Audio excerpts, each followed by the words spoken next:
Kung hindi ngayon ng panahon na para sa iyo, huwag maiinip dahil ganyan buhay sa mundo.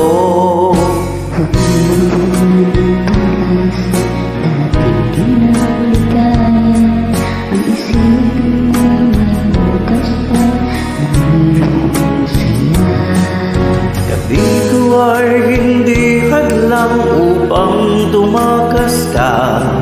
Huwag kang iiwas pag nabibigo, dapat na lumaban.